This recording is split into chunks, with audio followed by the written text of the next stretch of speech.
c'est une sanction finalement de réussir. Alors que l'Europe encourage la réussite et encourage l'autonomie. Donc il y a une très grande contradiction. Ce sera certainement un des prochains chantiers qu'on va ouvrir. Est-ce que des référents handicap, ça n'existerait pas? Une loi n'est efficace que si elle est bien appliquée sur le terrain.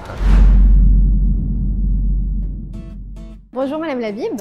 Bonjour Sarah Talbi. Merci d'être venue aujourd'hui. Avec grand plaisir. Nous rencontrer les personnes en situation de handicap ici en Europe. Une journée de dialogue a été organisée. Je vous remercie vraiment. C'est très important et je ne vais pas revenir sur les questions qui ont été posées ce matin, mais il y a quand même une question qui a été posée de manière très récurrente. C'est les problèmes qu'on rencontre au sein des aéroports. Pour la mobilité d'un pays européen à un autre, il y a des réglementations européennes qui permettent aux voyageurs handicapés de voyager seuls et malheureusement, c'est toujours pas respecté. Comment est-ce qu'on peut le comprendre, ça? La directive et la réglementation européenne est très claire. Les personnes porteuses de handicap ne sont aucunement obligé de voyager accompagné. C'est tout à fait possible de prendre un avion seul. La seule condition, c'est de pouvoir respecter les consignes de sécurité de façon autonome. Donc mettre par exemple sa ceinture, etc.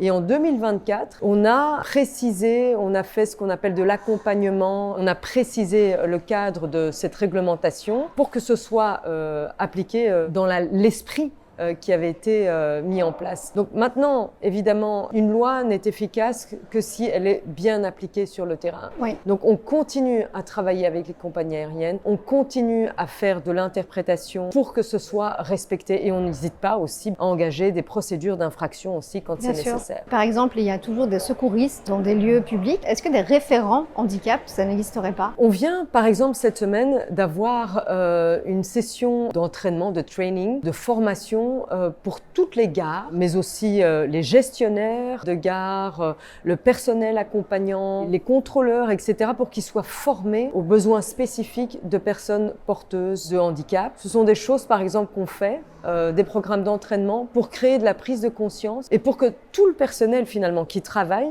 soit capable, parce que c'est plus facile, en réalité, que chacun soit conscient, chacun soit capable de s'adapter, en fait. C'est à nous, c'est aux autres à s'adapter et à être capable. Ça doit faire partie intégrante de la formation, en fait, de tout ce personnel accompagnant. Le vivre ensemble. C'est le vivre ensemble. C'est le vivre ensemble, tout simplement. Voilà, exactement. Il y a encore beaucoup de jeunes qui sont discriminés face aux opportunités, notamment les opportunités internationales, mais même européennes. Lorsqu'ils font leurs études, par exemple, ils ne peuvent pas faire de stage dans d'autres pays européens parce que leur handicap ne leur permet pas. Je pense notamment au programme Erasmus. Est-ce qu'il y a aussi à ce niveau-là des directives qui facilitent et qui incluent les personnes en situation de handicap dans ces programmes? Exactement, parce que le programme Erasmus en lui-même, en fait, c'est un programme pour permettre aux jeunes et surtout ceux qui n'ont pas la chance de pouvoir, par exemple, se payer des études à l'étranger ou voyager, de voyager librement. Et on a un point d'attention, évidemment, pour les personnes qui rencontrent certaines difficultés, les personnes porteuses de handicap. On a, par exemple, la mise en place dans le programme Erasmus+, de tout un volet pour permettre aux personnes porteuses de handicap et à leurs accompagnants de financer, par exemple, un voyage exploratoire, pouvoir où est-ce qu'ils vont aller, qu'est-ce qu'il faut mettre en place. Et c'est pris à 100% en charge par le programme en lui-même. Par rapport aux opportunités, justement, le tremplin, c'est la carrière et puis aussi l'entrepreneuriat, parce qu'une personne handicapée, bien sûr, peut travailler, mais peut aussi être auto-entrepreneur. Et malheureusement, il y a beaucoup de restrictions parce que les personnes en situation de handicap perdent leurs droits lorsqu'elles travaillent ou lorsqu'elles deviennent entrepreneurs ou lorsqu'elles s'enrichissent finalement et qu'elles deviennent indépendantes. Donc c'est une sanction finalement de réussir. Alors que l'Europe encourage la réussite et encourage l'autonomie. Donc il y a une très grande contradiction. Comment est-ce qu'on peut pallier à ça? De nouveau, en encourageant les États membres. On a des études de l'OCDE, on travaille main dans la main avec l'OCDE et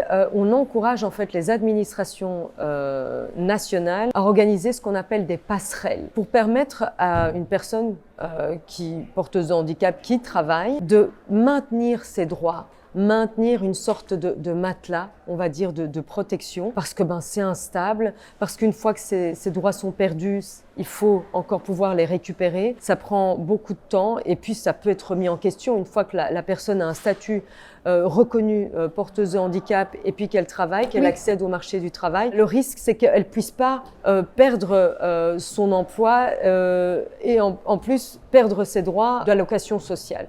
Et donc, on travaille à ces passerelles avec les États membres et on encourage fortement les administrations nationales à mettre en place ce processus. Aujourd'hui, vous avez rencontré les personnes en situation de handicap, donc vous intégrez ce nouveau processus d'inclure des personnes en situation de handicap dans vos politiques, dans vos prises de décision. Est-ce que ça va être récurrent ou est-ce que c'est juste une journée qui est plutôt indépendante ou est-ce que c'est une stratégie d'inclure des personnes qui sur le terrain vivent le handicap au-delà des personnes qui décident de ces lois et très souvent sans handicap? Oui. Alors, c'est vraiment ce qu'on a voulu faire aujourd'hui. Pas de stratégie déconnectée de la réalité du terrain. Oui. Et ceux qui connaissent la réalité du terrain, c'est les personnes qui sont confrontées à ces blocages, à ces difficultés dans leur quotidien. Parce que, évidemment, la personne porteuse de handicap, elle peut être sourde, elle peut être à mobilité réduite, elle peut être atteinte d'une maladie mentale, elle peut être... En fait, il y a une diversité incroyable. Et c'est ça qui est important, c'est de tenir compte, en fait, de la réalité du terrain face à cette diversité de réalité. C'est ce qu'on a voulu faire avec cette rencontre aujourd'hui au musée de la BD où il y a plein de personnages qui sont des super-héros. Et ce que j'ai découvert aujourd'hui, c'est que les super-héros, en fait, ils étaient à la table là tout à l'heure. J'étais très impressionnée en fait par les parcours de chacun. Certains ont su déplacer véritablement des montagnes et sont des rôles modèles pour nous et servent aussi à attirer notre attention en disant « Attendez, regardez, vous avez cette super réglementation européenne, mais moi, la réalité que je rencontre, c'est celle-là et c'est pas mis en œuvre, c'est pas mis en place. Donc, comment on peut faire ?» Par exemple, aujourd'hui, j'ai découvert que le statut la personne handicapée dans son pays ne la suit pas une fois qu'elle déménage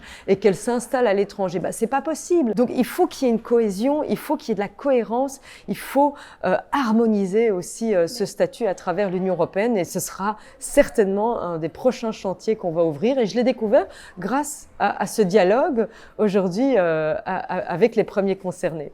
D'accord, donc concrètement, vous comptez inclure les personnes en situation de handicap lambda, donc qui ne travaillent pas spécialement à la Commission européenne, dans les prises de décision. Oui, et d'ailleurs c'est pour ça que j'ai tenu à lancer cet appel de façon très ouverte via les réseaux sociaux, via les organisations de la société civile, les ONG. C'est important d'avoir des gens qui viennent de différents milieux, qui connaissent pas, pour certaines, qui sont sur le terrain, en fait. Voilà, la Commission européenne, ce qu'on fait. C'est bien aussi de voir parfois qu'il y a un décalage entre ce qu'on fait, ce qu'on sait que nous faisons, toutes les directives, les législations qu'on a mis en place, et puis la perception du terrain, qui est parfois complètement décalée. Ça prouve qu'on communique mal, peut-être, qu'on est peut-être un peu déconnecté des gens au quotidien et donc c'est l'objectif poursuivi aujourd'hui et je crois que ça marche. Écoutez, le rendez-vous est pris alors ? Les personnes en situation de handicap seront donc incluses dans vos programmes.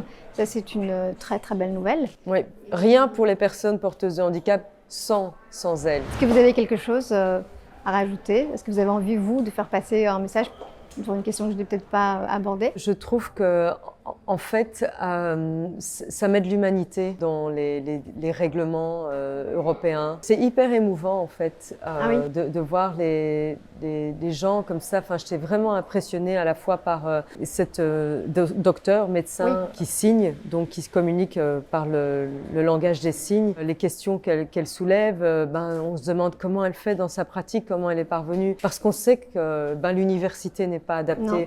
On sait que les cours en ligne adaptés, par exemple aux non-voyants, sont pas traduits à temps, etc., que tout ça prend du temps.